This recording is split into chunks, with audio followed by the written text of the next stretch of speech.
IPL match ಮನೋರಂಜನೆಗೆ ನೋಡುವಂತಹ ಎಲ್ಲ ಮನಸ್ಸುಗಳಿಗೆ ನನ್ನ ನಮಸ್ಕಾರ. ನಾವು ಮಾತಾಡ್ತಾ ಇರುವಂಥದ್ದು 3 ಮೇ 2025 ಮ್ಯಾಚ್. RCB ಫ್ಯಾನ್ಸ್ಗಳಿಗೆ ಇದು ಹಬ್ಬದೂಟ ಅಂತ ಹೇಳಿದ್ರೆ ತಪ್ಪಾಗ್ಲಿಕ್ಕಿಲ್ಲ. ಯಾಕಂತಂದರೆ ಅವರು ಪ್ಲೇ ಆಫ್ಗೆ ಹೋಗಿರುವಂಥದ್ದು, ಅದು CSK ಮೇಲೆ ಮ್ಯಾಚ್ ಗೆದ್ದುಬಿಟ್ಟು. ಮ್ಯಾಚು ಭಾರಿ ಟಫ್ ಇತ್ತು, ಅಷ್ಟೇನು ಈಸಿ ಇದ್ದಿಲ್ಲ. ಯಾಕಂತಂದರೆ ಚೆನ್ನೈ ಮತ್ತು RCB ಅಂತಂದರೆ ಅದರ ರೋಚಕತೆನೇ ಬೇರೆ. ಮ್ಯಾಚ್ ಹೆಂಗೆಲ್ಲ ಇತ್ತಂತ ನೋಡೋದಾದರೆ, ಟಾಸ್ ಗೆದ್ದಂಥ CSK ಫೀಲ್ಡಿಂಗ್ ಆಯ್ಕೆ ಮಾಡ್ಕೊಂತು.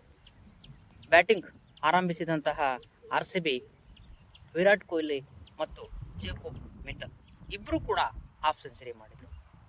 ಅವರ ಪಾರ್ಟ್ನರ್ಶಿಪ್ ಹೇಗಿತ್ತು ಅಂದರೆ 10 ಓವರ್ ತನಕ ಅವರು ವಿಕೆಟ್ ಯಾರಿಗೂ ಕೊಡಲಿಲ್ಲ.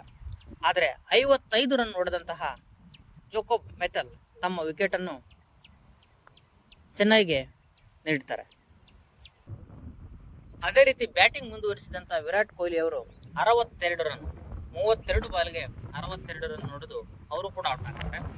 ವಿರಾಟ್ ಕೊಹ್ಲಿ ಅವರ ಸಾಧನೆ 62ನೇ ಹಾಫ್ ಸೆಂಚುರಿ. ಜೊತೆಗೆ ಇಡೀ ಟೂರ್ನಮೆಂಟಲ್ಲೇ 302 ಸಿಕ್ಸ್, IPL ಟೂರ್ನಮೆಂಟಲ್ಲೇ 302 ಸಿಕ್ಸ್ ಹೊಡೆದು ಅತ್ಯಧಿಕ ಸಿಕ್ಸ್ ಹೊಡೆದಂಥವ್ರು ಹೆಸರು ಕೂಡ ಇವ್ರ ದಾಖಲೆಯಲ್ಲೇ ಇರುವಂಥದ್ದು. ನಂತರ ಬಂದಂಥ ಮಿಡ್ಲ್ ಆರ್ಡರ್ಗಳೆಲ್ಲ ಅಷ್ಟೇನು ಚೆನ್ನಾಗಿ ಆಡೋದಿಲ್ಲ. ಹಂಗಾಗಿ RCB ಒಂದು 160, 170 ರನ್ನಿಗೆ ಸುಸ್ತಾಗುತ್ತೆ ಅಂತ ಅಂದ್ಕೊಂಡ್ವಿ. ಹಾಗಾದರೆ ಚೆನ್ನೈನ ಸೇಫ್ನೇ ಚೇಂಜ್ ಮಾಡಿದಂಥ ಶೆಫರ್ಡ್ 50+ ರನ್ ಹೊಡೆದು 213 ರನ್ ಟಾರ್ಗೆಟ್ ನೀಡಿತ್ತು. ಆ 213 ಟಾರ್ಗೆಟ್ ಯಾವ ರೀತಿ CSK ಅವರು ಚೇಂಜ್ ಮಾಡಿದರು ಅಂದರೆ, ಬ್ಯಾಟಿಂಗ್ ಆರಂಭಿಸಿದಂಥ CSK ರಶೀದ್ ಮತ್ತು ಶ್ಯಾಮ್ ಕರಣ್ ಅಷ್ಟೇನು ಚೆನ್ನಾಗಿ ಆಡಲಿಲ್ಲ. ಆದರೆ ಜಡೇಜಾ ಮತ್ತು ಆಯುಷ್ ಇಡೀ ಮ್ಯಾಚನ್ನೇ ತಮ್ಮ ಕಂಟ್ರೋಲಲ್ಲಿ ಇಟ್ಕೊಂಡ್ರು. ಮ್ಯಾಚ್ ಕೊನೆ ಓವರ್ ತನಕ ಬರುವಂಥದ್ದು, ಅಂದರೆ ಕೊನೆಗೆ ಬೇಕಾಗಿರುವಂಥದ್ದು 3 ಬಾಲಿಗೆ 6 ರನ್. ಆದರೂ ಕೂಡ CSK ಗೆಲ್ಲೋದಕ್ಕಾಗಲಿಲ್ಲ. ಕಾರಣ, ಆಯುಷ್ 94 ರನ್ನನ್ನು ನೋಡಿದ್ದಾರೆ.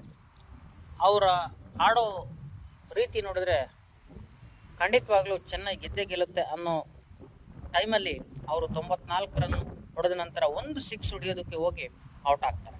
ಆದರೆ ಜಡೇಜನ ಹೋರಾಟ ಹಂಗೆ ಮುಂದುವರಿಯುತ್ತೆ. ನಂತರ ಬಂದಂತೂ ಮಹೇಂದ್ರ ಸಿಂಗ್ ಧೋನಿ ಅವರು ಒಂದು 6 ಹೊಡಿತಾರೆ. ಆ 6 ಹೊಡೆದಾಗ RCB ಅವರ ಫ್ಯಾನ್ಸ್ಗಳ ಎದೆಯಲ್ಲಿ ಖಂಡಿತವಾಗ್ಲೂ ಡವಡವ. ಯಾಕಂತಂದರೆ ಧೋನಿ ಕ್ರೀಸಲ್ಲಿ ಇದ್ರು ಅಂದರೆ ಮ್ಯಾಚ್ ಗೆಲ್ಲೋದು ಗ್ಯಾರಂಟಿ ಅಂತ ಅನಿಸುತ್ತೆ. ಆದರೆ ಅದೃಷ್ಟ ಇರುವಂತಹ ಕೂಲ್ ಕ್ಯಾಪ್ಟನ್ LBW ಆಗಿ ಔಟ್ ಆಗ್ತಾರೆ. ಆಗ RCB ಫ್ಯಾನ್ಸ್ ಎಷ್ಟೋ ನೆಮ್ಮದಿಯಿಂದ ಇರ್ತಾರೆ. RCB ಫ್ಯಾನ್ಸ್ಗಳ ಪ್ರಾರ್ಥನೆ ದೇವರಿಗೆ ಮುಟ್ಟಿತ್ತು. ಯಾಕೆ ಮಾತು ಹೇಳ್ತೀನಿ ಅಂತಂದರೆ, 3 ಬಾಲಿಗೆ 6 ರನ್ ಹೊಡೆಯೋದಕ್ಕೆ ಆಗಲಿಲ್ಲ CSK ಅವರಿಗೆ. ಯಾಕಂತಂದರೆ ಕೂಲ್ ಕ್ಯಾಪ್ಟನ್, ಅದೃಷ್ಟದ ಕ್ಯಾಪ್ಟನ್ ಅಂತ ಕರೆಯುವಂತಹ ಮಹೇಂದ್ರ ಸಿಂಗ್ ಧೋನಿನೇ ದೇವರು ಮರ್ತ್ಬಿಟ್ಟಿದ್ದ ಅಂತ ಕಾಣಿಸುತ್ತೆ. ಜೊತೆಗೆ RCB ಅವರು ಮಾಡಿದ ತಪ್ಪೇನೆಂದರೆ 4-5 ಕ್ಯಾಚನ್ನು ಬಿಟ್ಟರು. ಅಷ್ಟೇ ಅಲ್ಲ, ವಿರಾಟ್ ಕೊಹ್ಲಿ ಸ್ವಯಂ ಕ್ಯಾಚ್ ಬಿಡ್ತಾರೆ. ನಾನು ನೋಡಿದ್ದು ಇದೇ ಮ್ಯಾಚಲ್ಲಿ ವಿರಾಟ್ ಕೊಹ್ಲಿ ಅವರು ಕ್ಯಾಚ್ ಬಿಟ್ಟಿದ್ದು, ಬೇರೆ ಎಲ್ಲೂ ನೋಡಿಲ್ಲ. ಹಂಗಾಗಿ RCB ಅವರ ಪ್ರಾರ್ಥನೆ ದೇವರಿಗೆ ಮುಟ್ಟಿದೆ. ಜೊತೆಗೆ RCB ಅವರು ಚೆನ್ನೈ ಮೇಲೆ ಗೆದ್ದಿದ್ದಾರೆ. ಚೆನ್ನೈ ಮೇಲೆ ಗೆಲ್ಲೋದನ್ನಂದರೆ ಅಷ್ಟು ಈಸಿ ಅಲ್ಲ. ಜೊತೆಗೆ ಪ್ಲೇ ಆಫ್ಗೂ ಹೋಗಿದ್ದಾರೆ. ಅವರು ಈ ಸರಿ ಕಪ್ ಹೊಡಲಿ ಅಂತೇಳಿ ನಾನು ದೇವರಲ್ಲಿ ಪ್ರಾರ್ಥಿಸುತ್ತೇನೆ. ನಮಸ್ಕಾರ.